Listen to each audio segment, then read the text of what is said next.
अस्सलाम वालेकुम दोस्तों, उम्मीद है कि आप लोग ठीक हैं, खैरियत से हैं। आप लोगों का दिन बहुत अच्छा गुजरा है।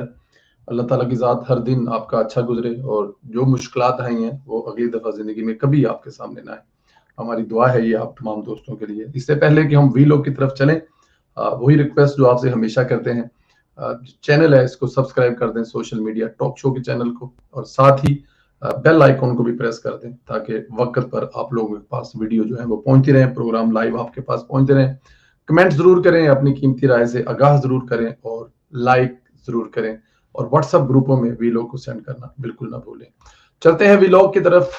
पहला सरप्राइज, अभी जो इमरान खान को धुएंधार किस्म के सरप्राइज मिलने का सिलसिला जारी है। वैसे तो इमरान खान को मुल्क भर से सरप्राइज मिल रहे हैं, लेकिन खैबर पख्तूनख्वा में कुछ और ही पक रहा है। वहां से सरप्राइज नहीं मिल रहे थे, खामोशी थी, दर हकीकत वहां कोई और गेम चल रही थी, और वो गेम अब सामने आई है। तो इमरान खान की रही सही पार्टी भी खत्म हो गई है, कुछ बाकी ना रहा। खैबर पख्तूनख्वा हाथ से निकल चुका है, रहा सहा सियासी सरमाया भी लुट गया है। परवेज खटक सेहत के हिसाब से तो कमजोर है, लेकिन दिमाग तेज रखता है। यही वजह है कि इसने इमरान खान को नहायत हाजिर दिमागी से ललकारा है। परवेज खटक ने पहले अपनी पार्टी रुकनीयत खत्म कराई, आज बाकायदा अपने ग्रुप का ऐलान कर दिया। ग्रुप का नाम पाकिस्तान तहरीक इंसाफ पार्लियामेंट रखा गया है। इस ग्रुप में वैसे तो 57 से जायद साबक अरकान कौमी व सूबाई असम्बली लोग शामिल हैं, जिन्होंने बाकायदा ग्रुप तस्वीरें बनवाकर तस्दीक की है। पीटीआई से तल्लक रखने वाले साबक वफाकी और सूबाई वज़रा भी शामिल थे, लेकिन इसमें सबसे बड़ा सरप्राइज केपीके का बुजदार वसीम अकरम प्लस यानी महमूद खान था। इमरान खान ने परवेज खटक का पत्ता साफ करके बुजदार की तरह केपीके में भी मोहम्मद खान को वज़ीर लगाया, जो बुजदार से भी बड़ी गाय था। क्योंकि इमरान खान का यसमैन था इसलिए हटाया नहीं था, यहां तक कि बाजवे से भी पंगा ले लिया लेकिन उसको नहीं हटाया।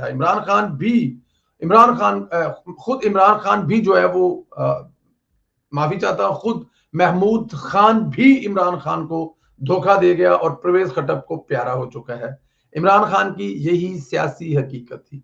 वैसे भी गुरूर और तकब्बर का हशर यही होता है, अंजाम यही होता है। जो इंसान सारी जिंदगी दूसरों को इस्तेमाल करके फेंकता रहा, इसके साथ भी ऐसा ही प्रैंक हो गया है। परवेज खटक ने पार्टी बनाने से पहले नून लीग में शमूलियत की काफी कोशिश की, कामयाबी ना मिली। नून लीग से भी इनकार, काफी मुखालफत का सामना करना पड़ा, फिर ग्रुप का ऐलान करना पड़ा। आज की डेवलपमेंट बता रही है इमरान खान के साथ कोई खड़ा नहीं हो पाएगा। हकीकत यही है कि इमरान खान के बगैर ही इलेक्शन होगा। जो फिर भी फितने के साथ खड़ा होगा वो भुगतेगा। दोस्तों देखें, माजी में भी पार्टियां टूटती रही हैं। 2013 में पाकिस्तान पीपल्स पार्टी का जो हाल किया गया था वो आपके सामने है, लेकिन वो स्टैब्लिशमेंट ने किया था। लेकिन अभी यहां पर इससे पहले जो नून लीग को ये हाल ना कर सकी स्टैब्लिशमेंट, क्योंकि नून लीग एक नजरियाती जमात बन गई थी। नवाज शरीफ जेल गया, नवाज शरीफ बेटी के साथ जेल गया, नवाज शरीफ मरती बीवी को छोड़ के आया। नवाज शरीफ ने कहा कि मैं डिक्टेटरशिप नहीं लूंगा, और ये वो ताकत बन गया अवाम के सामने। और नवाज शरीफ के जो पार्टी के लीडरान थे, पार्टी के जो वर्कर थे, वो हर किस्म की मुश्किल के आगे खड़े हो गए, तो कोई कुछ ना बिगाड़ सका। यहां पर उल्टा है, बिल्कुल उल्टा है। देखें, इमरान खान साहब की जो पार्टी टूट रही है, इसके पीछे असल हकीकत यह है कि इमरान खान का रवैया। देखिए, 10 साल जिस सूबे में जिस पार्टी ने हुकूमत की हो, वहां का साबिक वजीर आला, दोनों दो वजीर आला हों और दोनों ही वजीर आला अपनी पार्टी के लीडर के खिलाफ चले जाएं, तो इसका मतलब यह है कि वो पार्टी के लीडर से नफरत करते हैं, पार्टी के लीडर की जो पॉलिसी है उसको फॉलो नहीं करते। वरना ये कैसे हो सकता है कि जिन दो लोगों ने सूबे में 10 साल हुकूमत की हो, वो आपको यूं अचानक छोड़ के चले जाए? ये नहीं हो सकता ना।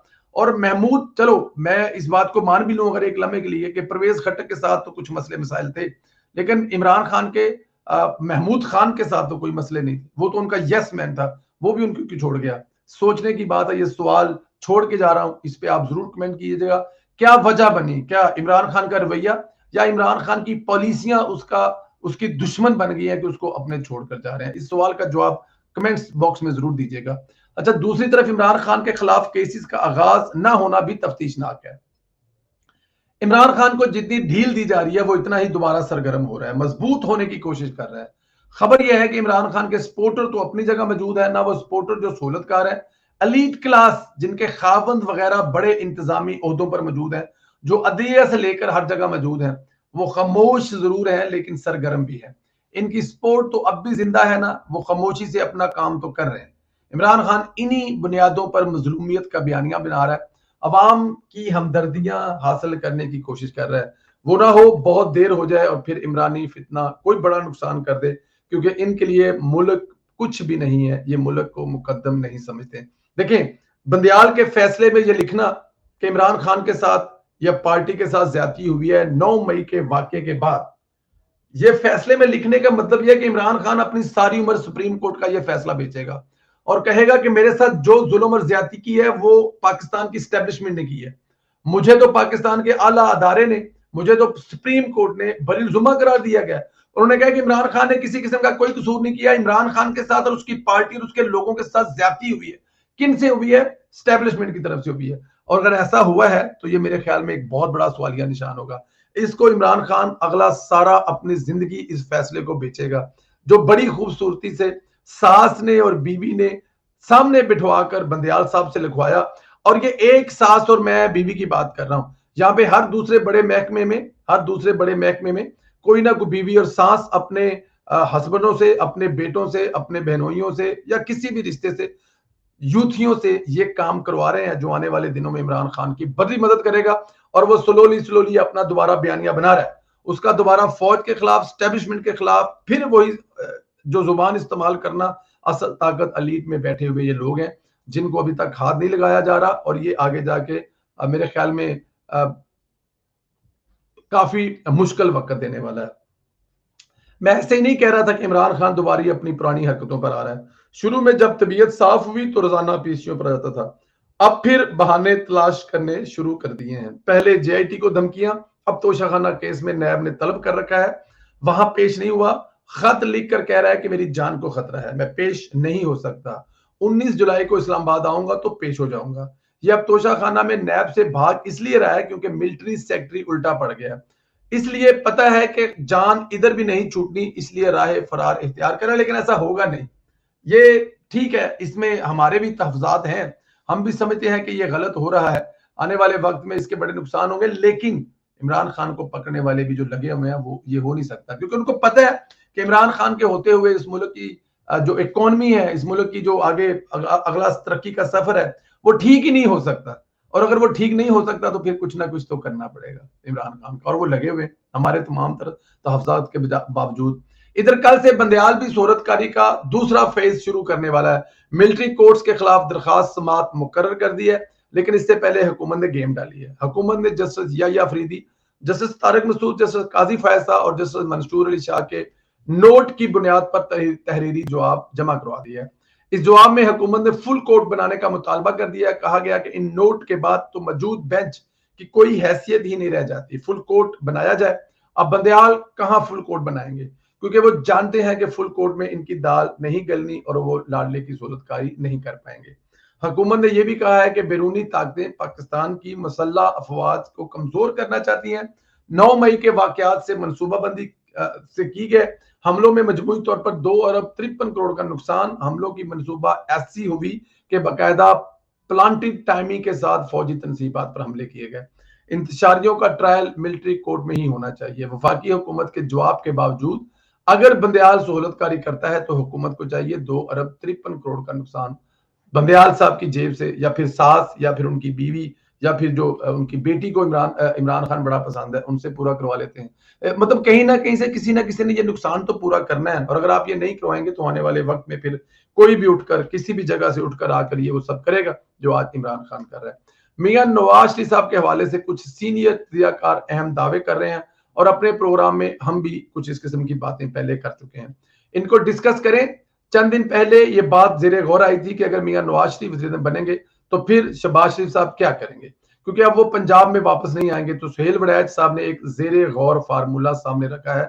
हम इस पर पहले बात कर चुके हैं अपने प्रोग्राम में, हमारे प्रोग्राम में पिछले में ये चीजें आपने सुन ली थी, लेकिन जो सुहेल साहब ने कहा वो भी कहूंगा।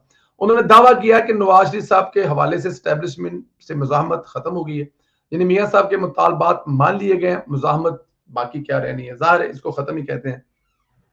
वडाई साहब दावा कर रहे हैं कि अगले वज़ीर-ए-आज़म नवाज शरीफ होंगे, यानी वो रिकॉर्ड कायम करेंगे, चौथी बार पाकिस्तान के वज़ीर-ए-आज़म होंगे। लेकिन वडाई साहब साथ ही कह रहे हैं कि नवाज शरीफ कुछ अरसे के लिए वज़ीर-ए-आज़म रहेंगे, बाद में इक़्तिदार अपने छोटे भाई को दे देंगे, यानी शहबाज शरीफ साहब को इक़्तिदार सौंप देंगे। ये बात समझ में तो आती है, मुमकिन है शुरू में जो चीजें नवाज साहब कर सकते हैं इनके लिए वजारत आला संभालें, और ये भी कहा जा रहा है कि पंजाब की वजारत आला के लिए मरियम नवाज साहबा के पास जा सकती है। मेरे पास एक और भी खबर है, यह है कि मियां नवाज साहब पाकिस्तान आमद से कबल चाइना का भी दौरा करेंगे। चाइना का दौरा आपको बहुत कुछ वाजिया कर देगा। अगर चाइना का दौरा जो है वो अगर करते हैं मियां नवाज साहब, तो मेरे ख्याल में ये गेम चेंज दौरा होगा। अमेरिका नहीं जा रहे, चाइना जा रहे हैं, वहीं से शुरू करेंगे जहां से इमरान खान की हुकूमत लाकर ये सब कुछ खत्म किया गया था। क्योंकि इस मुल्क में तरक्की के रास्ते जो हैं वो खुदा की जात के बाद अगर आप किस तरफ देख सकते हैं तो वो चाइना है, उसके बाद रूस है, उसके बाद तुर्की है, उसके बाद पूरी दुनिया पड़ी हुई है, स्वाय इमरान खान के ससुरालियों के। आखिर में परवेज लाई की सख्तियों पर बात करेंगे जो कम नहीं हो रही। परवेज लाई को अदालत ने कल जमानत पर रहा करने का हुक्म दिया था। यह भी कहा था किसी भी खुफिया मुकदमे में गिरफ्तार नहीं करना, लेकिन परवेज लाई की बीवी बेटी मोनस लाई को शायद परवेज लाई की तीसरी शादी पर गुस्सा है, इसलिए वो चाहते हैं कि चौधरी अंदर ही रहे, इसलिए वो चौधरी को फैसला नहीं करने दे रहे। इसलिए चौधरी परवेज लाई को आज डीसी लाहौर ने 3 एमपीओ के तहत 30 दिन के लिए नजरबंद कर दिया। यार ये तीसरी शादी जो चौर साहब है ना अंदर बह के कोई मतलब के सुलह सफाई कर लेन बड़ी भाभी नाल तो जान छूट जाएगी, नहीं तो मोनस लाई ने ना मतलब अपने अब्बे ਨੂੰ बाहर नहीं आ लेना। और अब हमें समझ लग रही है कि मोनस लाई ने जब इसाक डार साहब और आसफ अली जरदारी ने मिठाई खिला दी, परवेज लाई ने मुबारकबाद ले ली और सारी दरूदें पढ़ ली पंजाब की वजारत अज़मा के लिए। तो अब समझ आती है कि मोनस लाई ने दरमियान में क्यों टांग अड़ाई थी कि नहीं अब्बे ਨੂੰ खज्जल करना है, अब्बे ਨੂੰ दलीलो ख्वार करना है, क्योंकि अब्बे ने अम्मा ते सौकन लेके आती है। तो अब वो जो है ना वो प्रॉब्लम यहाँ पे चल रहा है चौधरी साहब के साथ। अल्लाह ताला की जात जो है वो रहम करे, करम करे। अपना ख्याल रखें, इंशाल्लाह ताला शाम के प्रोग्राम में मुलाकात होगी। और बस वही रिक्वेस्ट एंड में, जिन दोस्तों ने अभी तक चैनल को सब्सक्राइब नहीं किया वो प्लीज सब्सक्राइब कर दें, और जिन लोगों ने किया है वो बेल आइकन को प्रेस कर दें, लाइक करें। वीलॉग के जिस हिस्से पर कमेंट्स करेंगे कोशिश करेंगे कि आप लोगों को जवाब दें। बहुत ज्यादा ख्याल रखें। इंशाल्लाह शाम वीलॉग में प्रोग्राम में मुलाकात होती है।